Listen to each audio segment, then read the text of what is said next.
What's up everyone, Adam from FWCI. In this video I'm going to be having a look at some of these McFarlane NBA releases that we're seeing pop up lately. I'm going to talk about the Hasbro starting lineup line that seemed to fail that I personally didn't mind. And just going to talk about NBA action figures in general. So if you like NBA and you like action figures, make sure you subscribe here because I will be definitely picking these up and doing reviews on them because I loved them. I thought they were good. I will definitely be picking these up and doing reviews on them and seeing if they are passable as an NBA figure or if they are McFarlane slop. I hate using that term, but McFarlane Toys, I have such a complicated relationship with. Go back and see my McFarlane reviews on the channel for more on that. But first of all, the first thing that I see here is, what is this? Luka Doncic, Nikola Jokic, Anthony Edwards, and Scotty Barnes. 7-inch scale posed figures are available for pre-order. So these are like the McFarlane statues. I'm looking at the Luka one there. It doesn't look that good. I'm not a huge fan of the face on it. And these look great on a shelf. I might pick one up, but none of these players I'm really that into. That Jokic looks pretty terrible. Can't see the face properly, but even from the side, it's not looking great. Ant-Man, okay, that one looks pretty good. That looks all right. If you're an Anthony Edwards fan, I could see that one being a must-have. And Scotty Barnes, yeah, that looks terrible. These look really, really low quality. I didn't even know these were coming out. This is the first time I'm seeing them. Yeah, I'll pass on that. McFarlane, that is not the way to go. And with the current players, that's not the way to start this endeavor that you're going on. But they are planning on doing Magic Johnson and Larry Bird. I think this is a good place to start. It's a classic rivalry. They can figure out, what they're going to do in terms of the articulation and stuff like that. I guess they probably already have that figured out, we'll say. But I think this is a good place to start. Famous, very popular players from history that, people can still get these things like autographed and stuff like that. The Lakers uniform looks, pretty standard Lakers. They've got the NBA logo on the shorts, but not on the jersey. I think that might be actually accurate for the 80s. But I want to see more of the articulation and more of what you can do with the ball. You can see the hoop on this. It looks really, really bad in comparison to the starting lineup hoop. This one looks very, very fake. And here's the Larry Bird, which has got a little bit more of... And here's the Larry Bird that we can see a lot better. Again, it looks, I don't like the pinned joints, but I guess you don't have a choice at this point with McFarlane. I'm guessing that the ball plugs into a peg on the hand. It doesn't look like they actually come with an extra set of hands or anything like that. But having the open hands, I think, is obviously the way to go. But if you've always got to have one hand that's either got a peg sticking out of it or a ball in it, I don't think that's ideal. Loving the Larry Bird though, the green really pops and the black shoes with the white socks looks very, very distinct. So I think if they can nail some of those details, like I say, Larry Bird with the tube socks and the black sneakers really makes it look like a proper Larry Bird figure. So, I'm fine with that. All right, we got some more pictures here.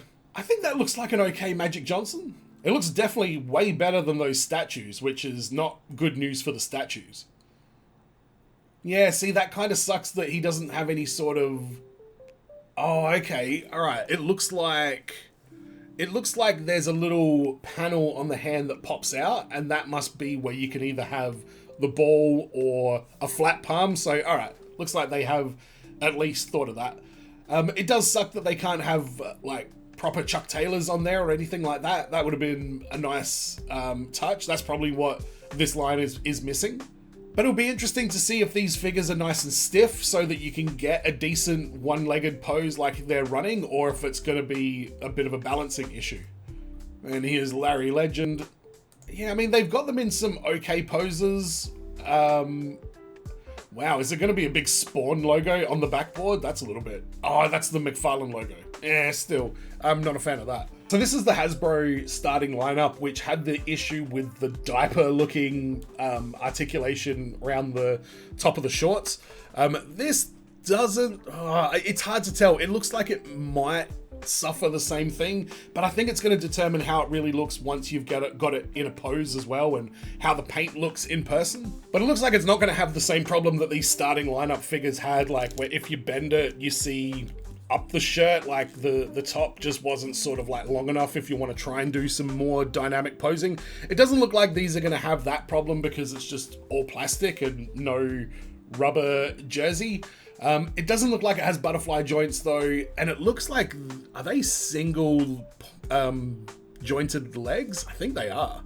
Ugh, yeah, I don't know what's going on with this. This looks like it's a very cheaply made figure, just in terms of what accessories and what features it comes with.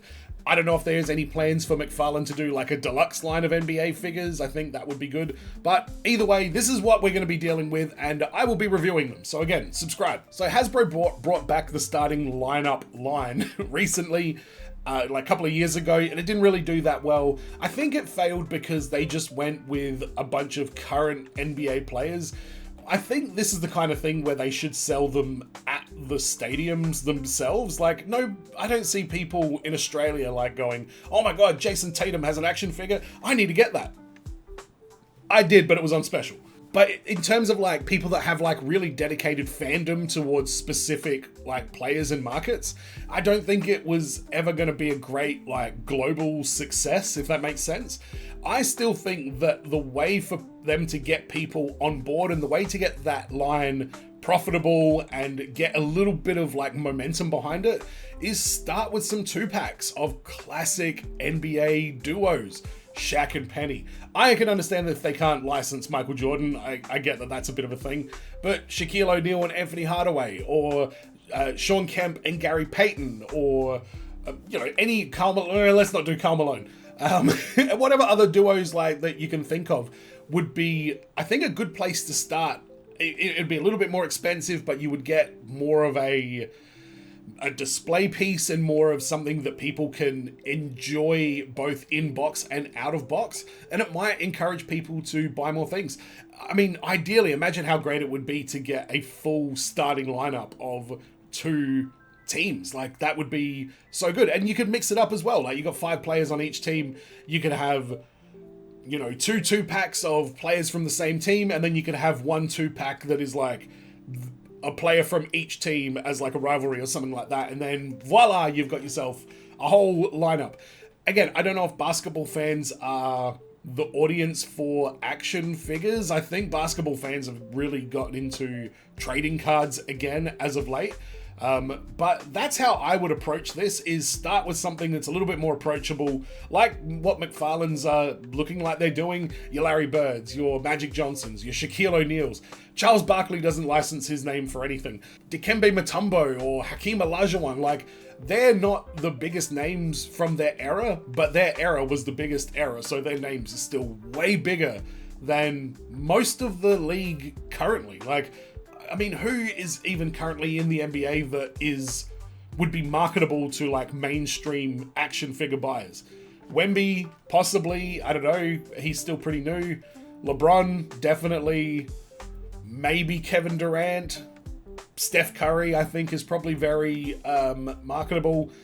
And outside of that, like Luka, maybe now that he's with the Lakers, he's a little bit more famous or whatever. As big as the NBA is, they haven't really got any huge megastars, with the exception of a couple of those people that I just mentioned, that they could build an action figure line around. So I think you got to go back to the 90s. I think you got to go back to the 80s and go back even further. Get like a Jerry West action figure. I think people would, maybe Laker fans especially, would appreciate that. Wilt Chamberlain would be another good one. Bill Russell, some kind of like Wilt Chamberlain, Bill Russell 2-pack. I mean, I think there's more options on the table than what Hasbro looked into, and I'm hoping that McFarlane Toys will be able to find that formula, because I love NBA, I love action figures.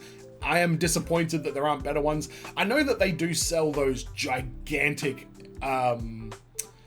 basketball figures. What are they? Enter Bay, I think they're called. Insane. Like, they're so expensive. Like, that's a little bit outside of my price range that I can personally justify. I mean, I don't know if they make Shaquille O'Neal ones. I don't know if he would be my favorite player. I think I'd get a Charles Barkley one. but he doesn't license his likeness for anything at all. But I think he's probably the only one that I would really want to get like a big Enter Bay size NBA deluxe figure of. But let me know in the comments, what are your thoughts on what McFarlane Toys are doing? What were your thoughts on the starting line from Hasbro? And yeah, who would you like to see in action figure form from the world of the NBA? So please subscribe, and as always everyone, be well, stay safe, look after your figs, ta-ta, and farewell.